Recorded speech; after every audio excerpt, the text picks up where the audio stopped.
नमस्कार, मैं अनुराग शर्मा, पेशे से पत्रकार और पिछले कुछ महीनों से आरटीआई एक्टिविस्ट हूँ।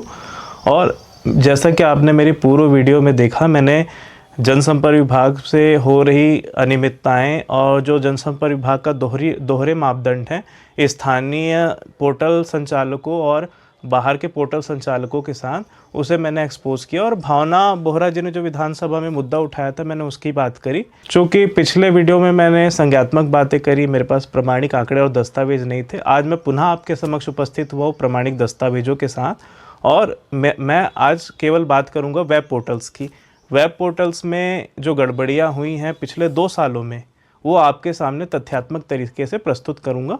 जैसा कि पिछले वीडियो मैंने पैनल प्रक्रिया प्रोसेस के बारे में आपको बताया था कि भाई किस माध्यम से जनसंपर्क विभाग जो डिजिटल मीडिया प्लेटफॉर्म है, वेब पोर्टल से उनको विज्ञापन जारी करता है। और ये बात आपको जान के हैरानी हुई कि जो वेब पोर्टल का जो पैनल हुआ है, वो अंतिम बार 2022 में मुख्यमंत्री भूपेश बघेल के कार्यकाल में हुआ था।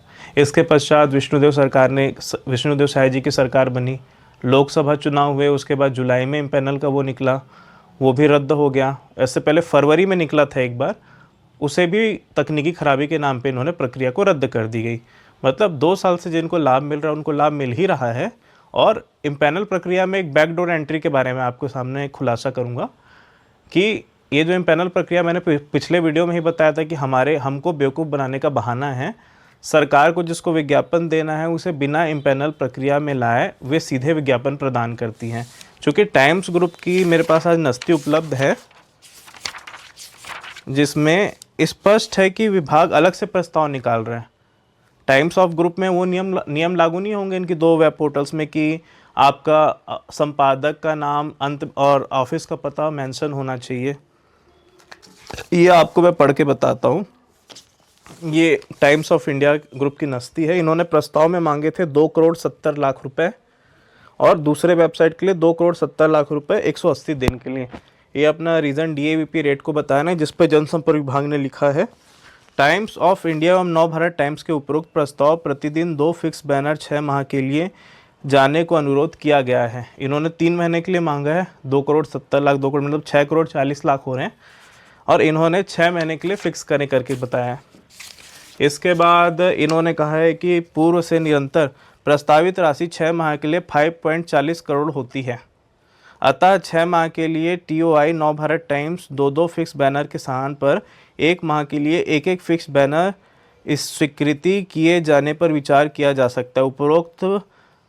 उपरोक्तानुसार 1 माह के लिए 1 फिक्स्ड बैनर स्वरित किए जाने पर DAVP दर 75,000 × 30 मतलब 22,500 के मान पे 2 पोर्टल को कुल 45 लाख की राशि होती है, जिसकी प्रशासकीय स्वीकृति किया जाना प्रस्तावित।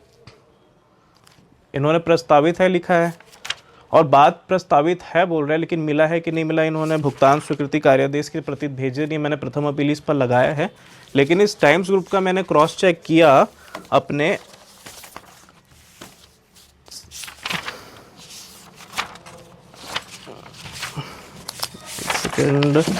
अपने अगस्त माह की जो मेरी सूची है, उसमें इस टाइम्स ग्रुप को मिल रहे हैं 26.5 लाख रुपए।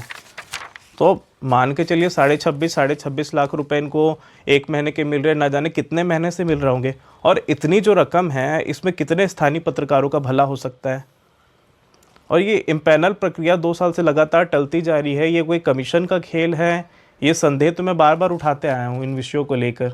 रहा सवाल भावना बोहरा जी ने जो विधानसभा में पूछा, उनको जवाब में मिला। तो डिजिटल समाचार पोर्टल्स को 2023-24 यानी मुख्यमंत्री भूपेश बघेल जी का कार्यकाल है, 67,16,89,759 रुपये ये भूपेश बघेल जी के कार्यकाल का है। और वहीं विष्णुदेव साय जी के कार्यकाल में 13,16,27,516 भाई इतना पैसा बट रहा है।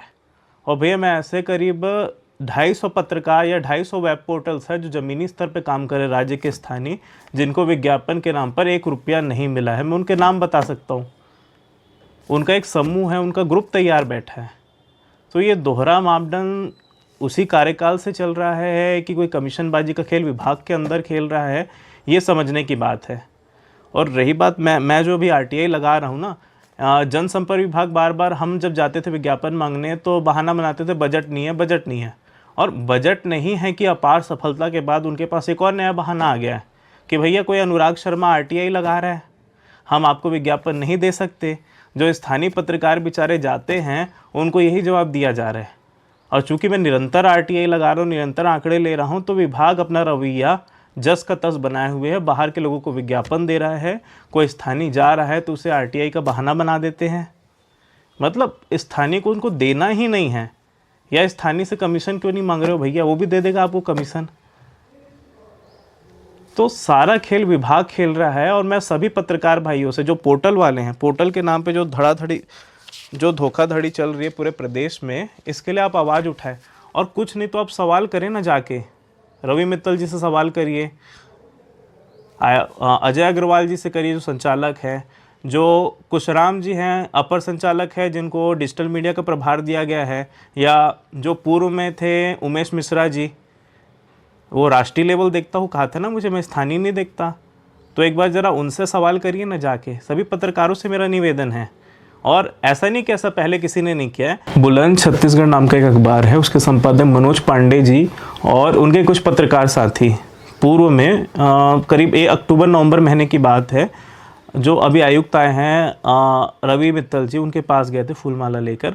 उन्होंने आभार प्रदर्शन किया कि उन्होंने 5 वेब पोर्टल जिनको स्टार्टिंग हुए 3 महीना हुआ था, चूँकि इनके पैनल का नियम कहता है कि भैया 1 वर्ष पुराना डोमेन होना चाहिए, 3 महीने पुराने वेब पोर्टल्स को उन्होंने विज्ञापन दिया था। तो उन्होंने आभार प्रदर्शन किया कि भाई जैसा इनको दिया है वैसे सभी को प्रदान करें। एक तरह का रचनात्मक आंदोलन था वो, या रचनात्मक तरीके से उन्होंने बात रखी।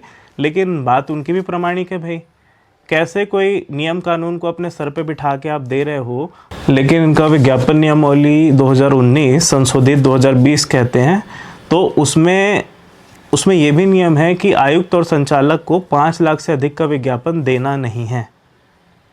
ये इनका विज्ञापन नियमावली 2019 का नियम कहता है, पर ये 26.5 लाख रुपए महीना दे रहे हैं।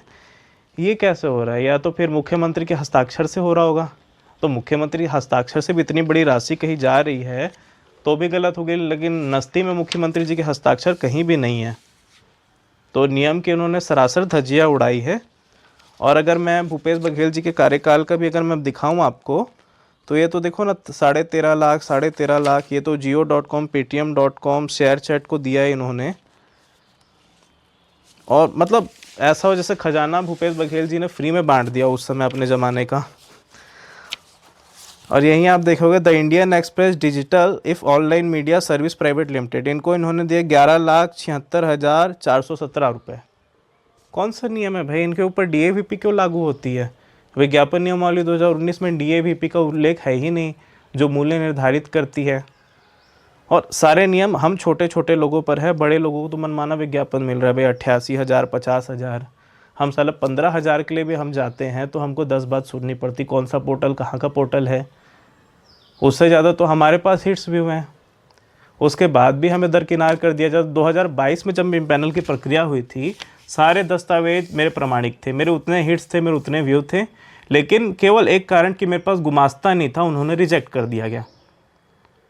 अब जब RTI की मेरे पास सूची आई है, इनकी नस्ती में गुमास्ता किसके पास है भाई?